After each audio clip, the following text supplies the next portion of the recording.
আল্লাহর ইশারা হয়ে গেছে। তাই হুজুর কথার ভিতর দিয়েই একটা ইঙ্গিত দিয়ে যাচ্ছে, বিদায় বিদায়। এই জন্য এই হজটার নাম হচ্ছে বিদায়ী হজ। আজ জীবনে রাসূলুল্লাহ হজে আসতে পারলেন না, মক্কাতেই আর আসা হলো না। 10 হিজরির পরে রাসূলুল্লাহকে আর মক্কা আসতে হবে। তাই হুজুরের ইশারা আছে, আমার সাহাবীরা বাবারা মিথ্যা কথা বলবে না, গীবত গিল্লা পরচর্চা পরনিন্দাকারী গালাজ করো না, আমানতের খেয়ানত করো না, ওয়াদা করে ওয়াদা ভঙ্গ করবে না, মদ সুদ ঘুষ চুরি ডাকাতি জেনা ব্যভিচারী করবে না। ও আমার সাহাবীরা মানুষের উপরে অন্যায় করে জুলুম অত্যাচার করবে না। খবরদার দাড়ি পাল্লার ওজনটা বাড়াবার দেবে, খরিদ্দারকে মিথ্যা বলবে না, ধোঁকা দেবে না। বিদায় বিদায়।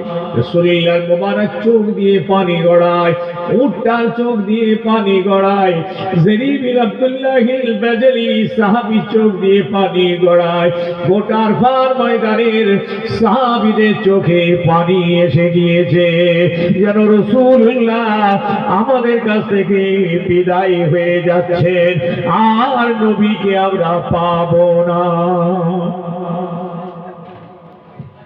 এত করুণ ভাষণ ছিল সেই আরফার ময়দানে। হুজুর অনেক কথা বলেছেন।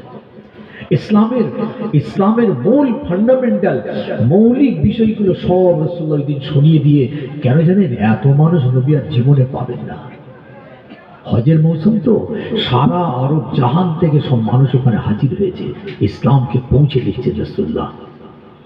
ওই দিনে আয়াত নাযিল হয়ে গেল, আসমান থেকে জিবরিল আমিন এসে গেলেন, আমার হাবিবকে শুনিয়ে দিলেন, আল-ইয়াওমা আকমালতু লাকুম দীনাকুম ওয়া আতমামতু আলাইকুম নি'মাতি ওয়া রাদিতু লাকুমুল ইসলাম দীনা।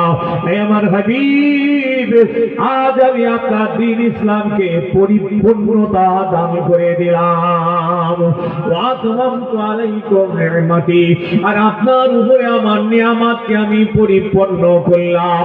ওয়া রাদিতু লাকুমুল ইসলাম দীনা। এই হাবিব, আপনার দ্বীন ইসলাম ধর্মের উপরে আমি আল্লাহ স্বয়ং নিজে খুশি হয়ে গেলাম।